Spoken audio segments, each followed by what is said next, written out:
3 days before Thanksgiving, my son called and said 5 words I never thought I'd hear from my own child. Dad, Vanessa needs space this year. I stood in my garage in Nashville, Tennessee, holding a box of sweet potato casserole ingredients I had just bought because it was Tyler's favorite, and I felt something inside me go very, very quiet. The kind of quiet that happens right before something breaks. I was 64 years old. I had coached my son's little league teams, driven him to every college visit, written the check for his wedding without hesitating once. And now his wife had decided she needed space. And somehow that space required removing me from the Thanksgiving table. I asked what I had done. Tyler said it wasn't about what I had done. It was just that Vanessa was stressed, and the holidays were already a lot, and she felt more comfortable with just her side of the family this year. Just her side. I waited for him to add something. An apology. An acknowledgement that this was not a reasonable thing to say to your father 3 days before a holiday. He didn't add anything. I said, "Okay, Tyler. I understand." I did not understand, but I had learned a long time ago that some conversations cannot happen over the phone, and this one especially could not happen while I was standing in a garage holding a bag of sweet potatoes and trying not to let my voice crack. I drove to a diner on the east side of town called May's Kitchen. It had been open since 1971, and the sign out front still had 2 letters burned out, so it just read MESKTCHN. I had passed it 100 times over the years and never once gone inside. On Thanksgiving morning, with no family to cook for and no table to sit at, it seemed as good a place as any. The woman at the front, who I later learned was May's actual granddaughter, looked at me the way people look at men eating alone on holidays, like she was trying to figure out the story without asking for it. She seated me in a booth by the window. Outside, the street was almost entirely empty. A few cars. A woman walking a dog, wrapped in a little orange sweater. I ordered the Thanksgiving plate, which was turkey and stuffing and green beans and a slice of pecan pie, all on one oval dish like a cafeteria tray.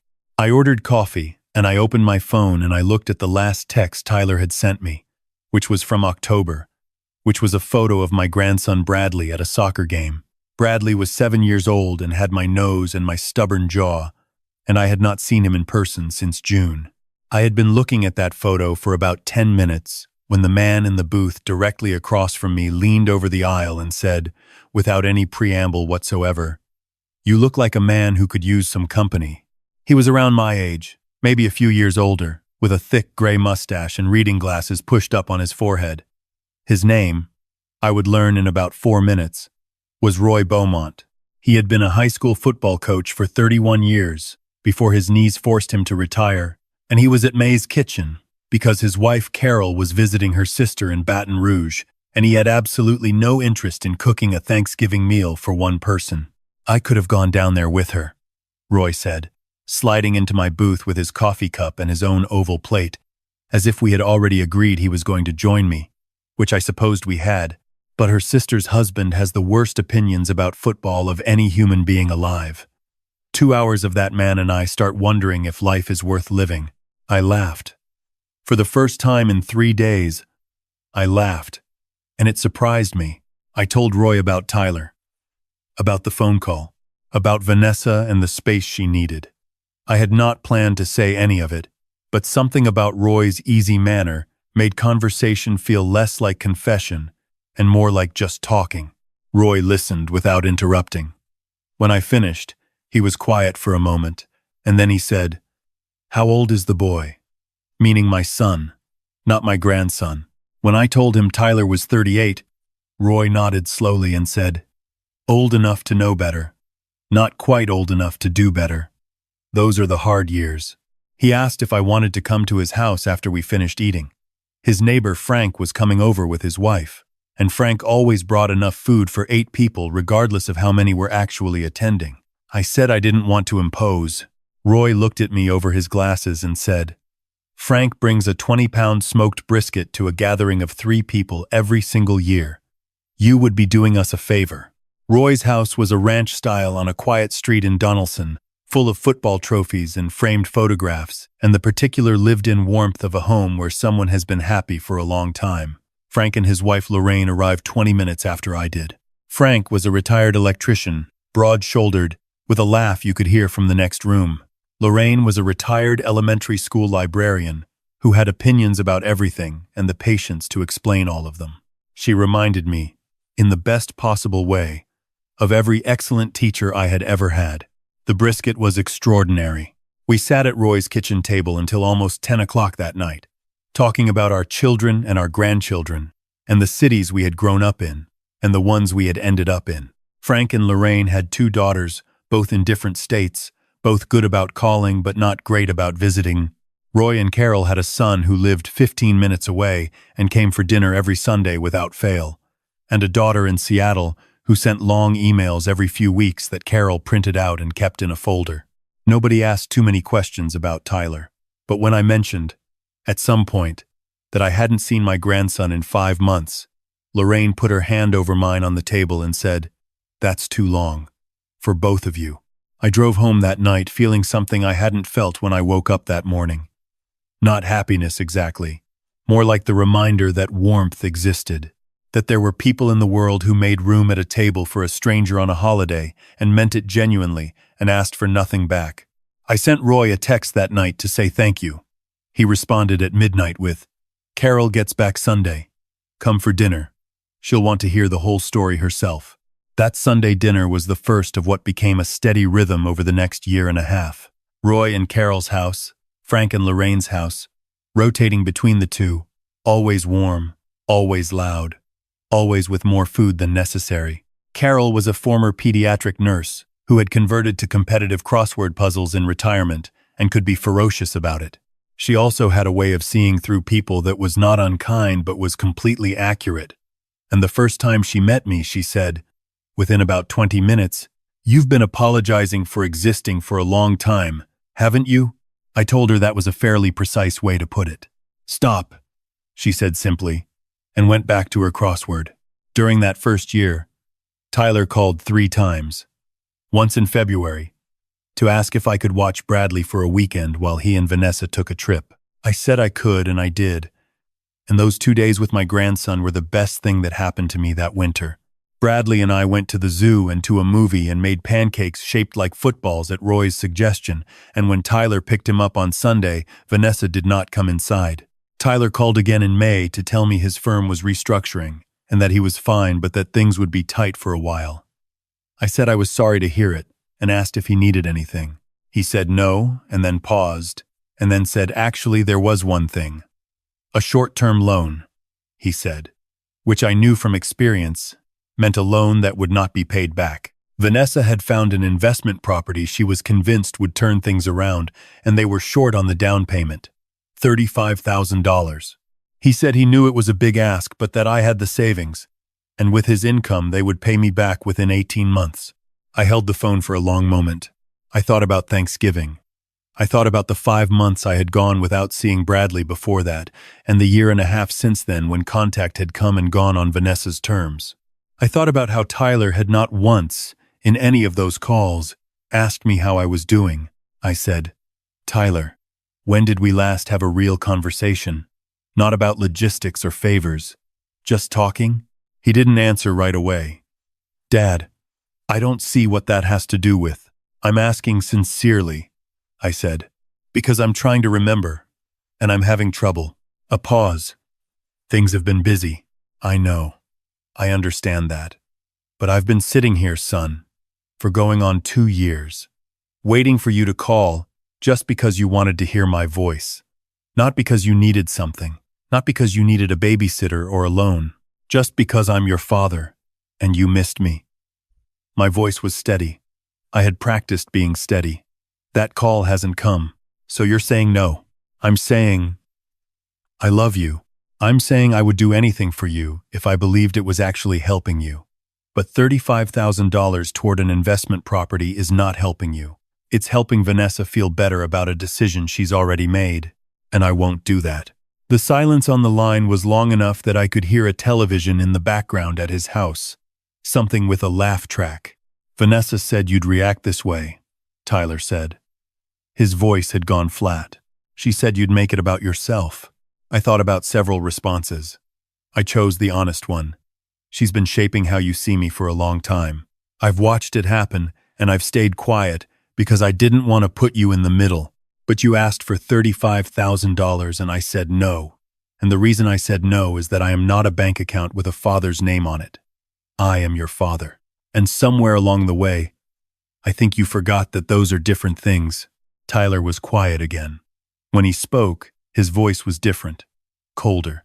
I think it's probably better if we have some distance for a while. Some distance. The phrase Vanessa had trained him to use. I recognized it the way you recognize a handwriting that isn't the person's own. Okay, I said. I'm here when you're ready. The line clicked off. I sat at my kitchen table for a long time after that. Then I called Roy and asked if I could come over. He said, Carol just made a pot of soup big enough to feed a small army. Get over here. Lorraine was there too, as she often was. I told them about the call while Carol ladled soup into bowls and Frank sat with his arms crossed, nodding slowly with the particular expression of a man who has seen this kind of thing before. When I finished, Lorraine said, You did the right thing. It doesn't feel like it. It never does, she said. That's how you know it was actually the right thing, and not just the comfortable thing. Frank said, The boy will come around. Might take a while. But when Vanessa stops being able to use you as the reason for every problem, she's going to have to find something else. And that something else might just be a mirror. Roy said nothing for a while. He waited until Carol sat down with her own bowl, and then he said, James, can I tell you something I've never told anyone outside this room? I said yes. He told me about his father. About a man who had cut Roy out of his life when Roy was 32 over a disagreement about the family business. 15 years of silence. Roy had reached out twice and been rebuffed both times. His father died at 78 without ever picking up the phone. Roy was 47 when he got the call, and he said the grief wasn't the grief of losing a father. It was the grief of losing something that had never been allowed to be what it was supposed to be. I'm not telling you that to scare you, Roy said. I'm telling you because Tyler is 38 years old and you are 64, and neither of you has unlimited time to waste being wrong about each other. He looked at me directly.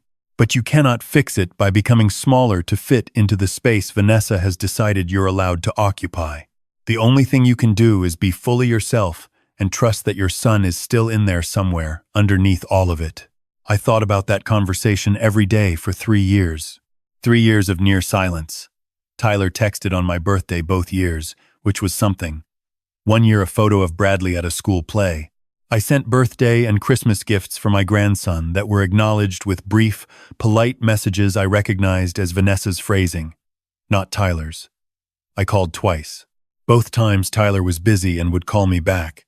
He did not call me back. I will not pretend those years were easy. The absence of my son was a specific kind of pain that didn't dull with time so much as settle in, like a low ache you learn to move around. Bradley was growing up without me.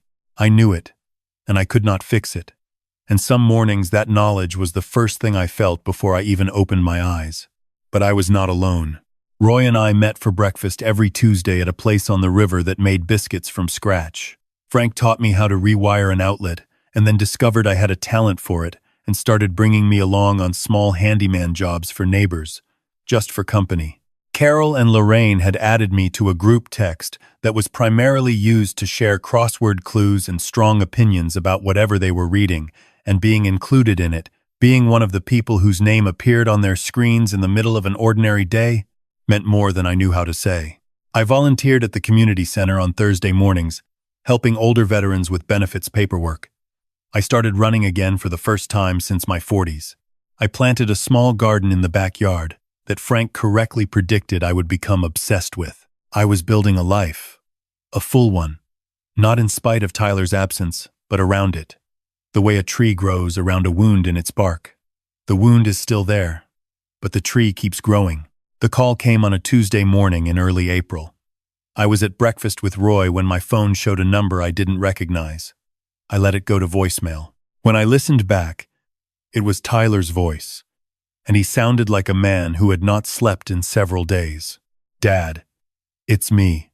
I need to tell you something and I didn't know how to just say it, so I'm saying it here first. Vanessa and I are separating, It's been coming for a while. I don't want to get into it on a voicemail, but there are some things I've been thinking about, and some things I need to say to you, and I was wondering if maybe I could come over. If that's okay. If you're willing. A pause. I understand if you're not. Roy watched me listen to it. When I set the phone down, he said, "What is it?" I told him. Roy stirred his coffee. "You going to call him back?" "In a minute," I said. "I want to sit with it for a second." Roy nodded. He understood sitting with things. I called Tyler back from the parking lot. He answered on the first ring, which told me he had been waiting. I said, "Come over tonight. I'll make dinner." He arrived at 6 o'clock, looking like a man who had recently been through something significant. Thinner than I remembered. A little gray at his temples that hadn't been there the last time I had actually seen him in person, which I calculated had been almost 3 years. He stood on my front porch and looked at me. And for a long moment neither of us moved. Then I opened the door wider and said, "We ate dinner mostly talking about safe things. Bradley, Tyler's job, which had stabilized after the restructuring. My garden, which had become, as Frank predicted, a significant portion of my personality. Tyler ate 2 full portions of the pot roast I had made and said it was good, which was the kind of compliment that meant more than he realized, because I had learned that recipe from Lorraine specifically so I could make it for the day Tyler came back. After dinner, we sat in the living room, and Tyler looked at his hands for a long moment and then said, "I owe you an apology. More than one, actually." I said, "Okay." He looked up. "That's it? Just okay?" "I'm listening," I said. "I'm just not going to talk you out of it." What came out over the next hour was not entirely a surprise, but hearing it said out loud still landed with weight. He told me that Vanessa had, for most of their marriage, maintained a running narrative about my character that had nothing to do with my actual character. That I was controlling, that I interfered, that I was secretly critical of her. Tyler had half believed it and half known it wasn't true, and the half that half believed it had been enough to keep him compliant. He said the investment property loan had been a test she had designed, and when I declined, she had used my refusal as evidence of everything she had always said about me. He said that what finally broke through was something small. Bradley had come home from a school project about family history, and he had drawn a family tree, and where the grandfather's box was, he had drawn a question mark. Tyler's voice was rough when he said that part. "He's 9 years old, Dad. He knows I have a father. He doesn't know who you are." And I sat there, looking at that question mark, and I thought, that's what I did. I let her turn you into a question mark in my own son's life. I didn't say anything for a while. The house was quiet. A clock I barely ever noticed ticked somewhere in the kitchen. "I'm not going to pretend it didn't hurt," I said eventually, because it did. Every single day. The silence, the distance, watching Bradley grow up in photographs. I paused. "But I also want you to know that I am not sitting here in ruins. I built a good life while you were gone. I have people who know me and choose to show up for me. And that didn't happen by accident. It happened because losing you taught me something I should have known much sooner." Tyler was watching me with an expression I recognized from when he was a teenager and was absorbing something he hadn't expected to hear. "What?" he said quietly. "That I am worth knowing," I said. "Not because I provide things or solve problems or stay quiet when I should speak up. Just as myself. And if I had understood that 20 years ago, I might have set some limits with Vanessa much sooner, and things might have gone differently." I looked at him. "I'm not saying that to blame you. I'm saying it because you need to understand that your father is not a minor character in his own story, and neither should you be." Tyler leaned forward and put his head in his hands. For a moment I thought he was going to cry. He didn't, but it was close. "I wasted so much time," he said. "You did," I said. "And we're not getting it back. But we're also not dead. Either of us. So there's no reason to keep wasting it." He looked up. "I want Bradley to know you. I want him to actually know you." "Then bring him over," I said. "Saturday. I'll show him the garden." Bradley arrived on Saturday morning holding a drawing he had made of what he imagined a grandfather's garden looked like, which included several plants that, as far as I know, do not exist in nature, and one that appeared to be a large, friendly cactus wearing a hat. He handed it to me at the door with the seriousness of a child presenting important documents and said, "I drew this for you." I taped it to the refrigerator while he watched. We spent 4 hours in the backyard. I showed him the tomatoes and the herbs and the 2 raised beds I had built with Frank's help the previous summer. Bradley wanted to know why dirt was brown, and whether worms had feelings, and whether I had ever eaten something straight from the garden before washing it, and when I said yes, he looked at me with the exact expression Tyler used to make as a child when he discovered that adults were capable of being interesting. Roy came by that afternoon with Carol because I had told them about Tyler coming back, and Carol had immediately announced she was bringing dessert. She arrived with a pie, and the casual confidence of someone who had always been planning to meet this child. She sat down next to Bradley at the kitchen table, and within 8 minutes, they were working on a crossword together, which was not something I had predicted, but which seemed completely natural once it was happening. Roy shook my hand at the door when they arrived, which was something he only did when something mattered. "This is a good day," he said. "It is," I said. A few months later, I introduced Tyler and Bradley to Frank and Lorraine at Sunday dinner. It went the way I had privately hoped it would go, which was that Lorraine immediately treated Tyler like a young man who needed to be fed and told the truth, and Frank gave Bradley a small project involving a cabinet hinge that needed replacing, and Bradley took it enormously seriously and carried the screwdriver around for the rest of the evening like a trophy. Tyler was quiet at that dinner, watching the way these people interacted with me, the easy familiarity, the jokes that assumed a long shared history, the way Roy handed me a coffee without asking, because he already knew how I took it. Afterward, on the way out to the cars, Tyler stopped on the porch and said, "They love you." I said, "They do." "I'm glad," he said. "I'm really glad you had them." I thought about Roy telling me about his father, about the 15 years and the phone call at 47, about the grief that wasn't the grief of loss, but the grief of something that was never allowed to become what it should have been. "Tyler," I said, "I need you to do something for me." He waited. "Call your grandfather, your mother's father. I know things have been complicated with that side, but he's 81, and he's not going to be here forever. Don't do what I almost did. Don't let distance become permanent because you were waiting for the right time." Tyler looked at me for a moment. Then he said, "Okay, Dad, I will." He did. He told me about it the following week. The call had been awkward at first, and then very long, and his grandfather had cried, which Tyler had not expected, and Tyler had cried too, and they had made plans to visit before the end of the year. These days, Tyler comes over for dinner most Sundays. Not every Sunday. He has his own life to rebuild, and I respect that. And I would not want him to come out of obligation.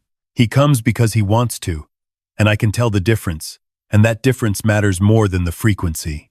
Bradley has strong opinions about which of my tomato varieties is the best, a debate he wages with complete conviction and which I plan to enjoy for many years.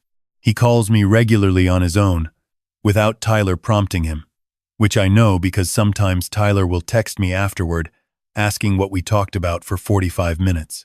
I find that I am unable to fully explain it. We just talk.